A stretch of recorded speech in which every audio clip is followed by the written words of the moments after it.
Chapter 3, Grader Project, Homework 2. Step 1, download. Step 2, select the range A4 through G9 and create a clustered column chart. There are two ways you could do this. One way is to use the quick analysis tool. You could select that right here, or you can push Control Q and click on charts and select clustered column chart. Another way is to go up to the Insert tab. You can either go up here to the column charts and select clustered column chart. You can go to recommended charts and choose a clustered column chart as an option. I think the book asks you guys to use the quick analysis tool, so I will use the quick analysis tool. Click on charts and click on clustered column chart. Step 3, position the clustered column chart with the upper left corner in A15 and the lower right corner in G34. So just like that. Swap the data on the axis, category axis, and in the legend. So really we would just want to switch what's happening down on the x-axis, move that to the y, what's happening on the y, and move this to the x. You're going to go up to your ribbon, to your design tab under your chart tools here, and we'll click on switch row column. That just will swap the data on the axis x and the axis y, which will automatically change the legend data. Step 5, apply the chart styles 6. So here are the chart styles. They are in order, 1, 2, 3, 4, 5. This is 6. You get the screen tip as well. And then we're going to change the colors. Again, I'm on the Chart Tools Design tab. Colors, and it says color 12, which is under monochromatic.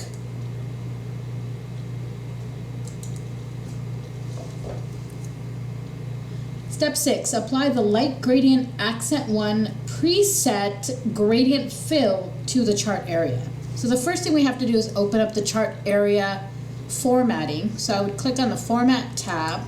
Because we already have our chart selected, we can go to the left-hand corner here. If you do not have chart area showing, you can select the drop-down arrow and select chart area here. Then click Format Selection. This will open up the Format Chart Area pane to your right.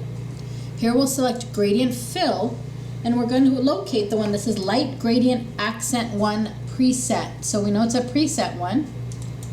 Light Accent 1 Gradient. Light Gradient Accent 1. Here we go. I found it. This first blue one. Step 7. Change the fill color of the 2013 series to solid fill dark blue. So the 2013 series I see is the darkest color here. So I'm going to click on one of those so you'll see that they are all selected. You'll also notice that once you select that series, if you have your Format tab still showing, it'll now show your Series 2013 up here, and the Format Data Series option will show up on your pane to the right. We're going to select a solid fill because we want to change this to a solid filled color of dark blue, which I think is this bottom one under standard colors.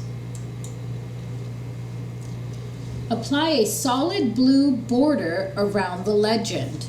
So I'm going to just close this out. You can deselect anywhere and then select this again. I'm going to just select my legend. So you'll just click anywhere on one of the numbers here, which selects a legend. And we're going to do a shape outline. So I'm going to go up to my Format tab under my Chart Tools again, Shape Outline, and we're going to locate a solid line blue border. So we're going to look for the blue border. I'm guessing this is it. So we're adding a blue border. There you go. And they didn't specify the size of the border, so I would just leave it at what is there as default. Step 9. Type passengers by top US airports as the chart title. So I'm going to zoom in here on the chart so you guys can see this a little better. I'm going to click on the chart title, and you can either select this and then delete, or you can just click up here select, and then backspace, and you can type up here, or you can type up here in the Format tab. That shouldn't have happened.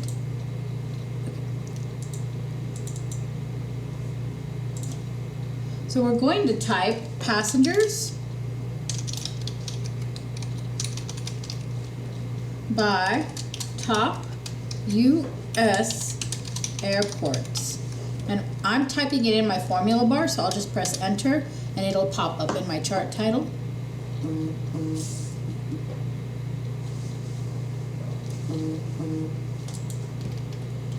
Step 10, select the value axis, change the display units to millions. Here's my value axis because we know there's no numbers down here. I'll click on my value axis. You'll know again I've selected this because there's a box around it, and it also shows up on my Format tab up here as vertical value axis. I'll click Format Selection under here, and we're going to change this to the millions. So I'm going to go all the way down to where it says number.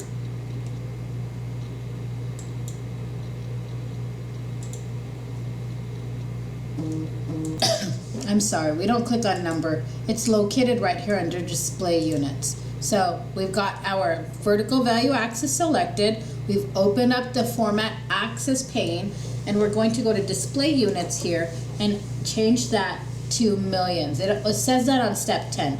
Change the display units to millions.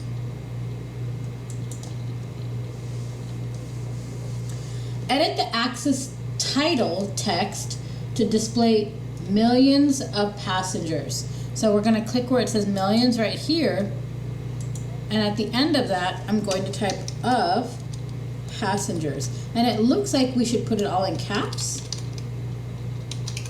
So we can select that and change that to all caps. You can do it this way. You could type millions of passengers in all caps, your choice. Display the data labels, step 11.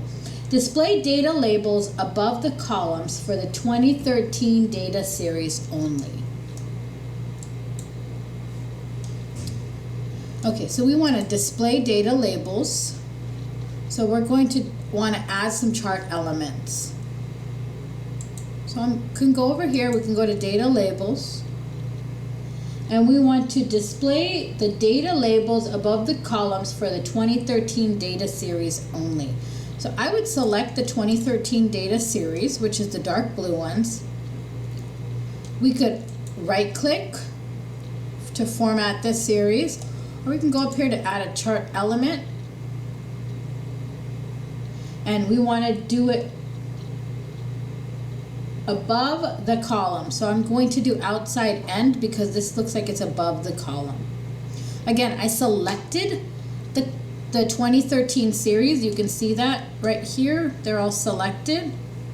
I went up to my design tab and selected add chart element and selected data labels, and then went to outside end. You could also do it from the plus sign here and go to data labels and select outside end as well. Same thing. Step 12, select the ranges A5 through A9. So I'm going to scroll back up, A5 through A9, and then G5 through G9. So I'll select A5 through A9, then I'll hold my control key, and I'll select G5 through G9. Again, I'm using my white cross here for selecting. And we're going to create a clustered bar chart.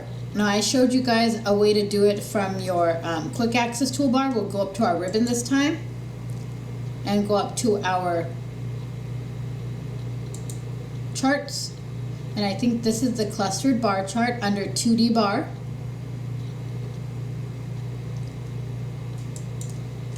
Move the clustered bar chart to a chart sheet named bar chart. So we're going to move this to its own sheet. You'll see a new sheet pop up down here. I have this chart selected. I'm going to go up to my design tab for chart tools, and I'll click on move chart. And I'm going to click new sheet, and we will rename this chart 1 bar chart. And click OK. And you'll see a new sheet pop up down here called bar chart, where this chart will be now.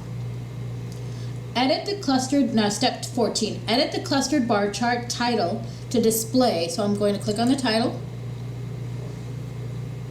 I'll select and type in here this time. Passengers at top 5 U.S. airports in 2013. Apply the style 3 chart style. This looks like style 3.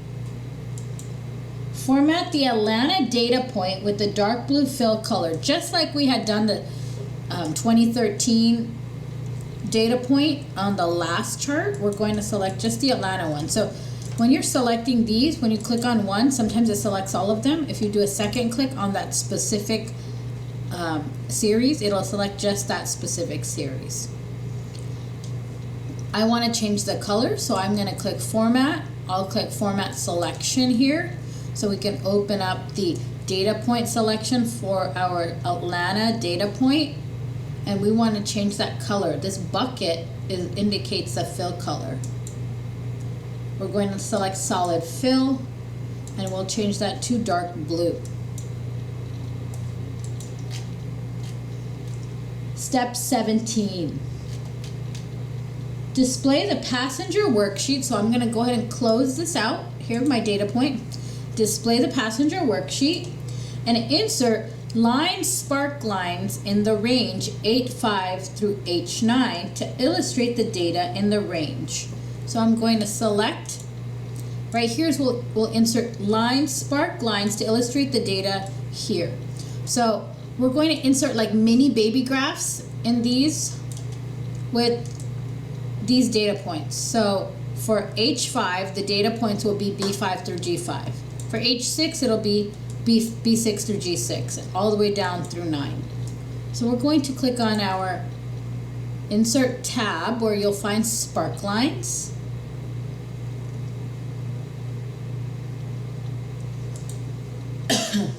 We want to insert line sparkline. So I'm going to click, make sure I'm selected H5. Going to click on the line sparklines option. What is our data range? This is our data range. For this cell, this is our range, B5 through G5, and it's going to pop in H5. So B5 through G5. Clicking around too much. Line. Data range is B5 through G5. My location is H5. I'm going to click OK, and then you can automatically fill this down because it's a relative reference. So you'll see that this cell connects to this data, this cell connects to that data, and so forth. Step 18, show the high point and the low point in each sparkline. So you'll select H5 through H9, go up to Sparkline Tools and click on the Design tab, select high point and select low point. Step 19, apply a black text 1 color to the high point. So sparkline color.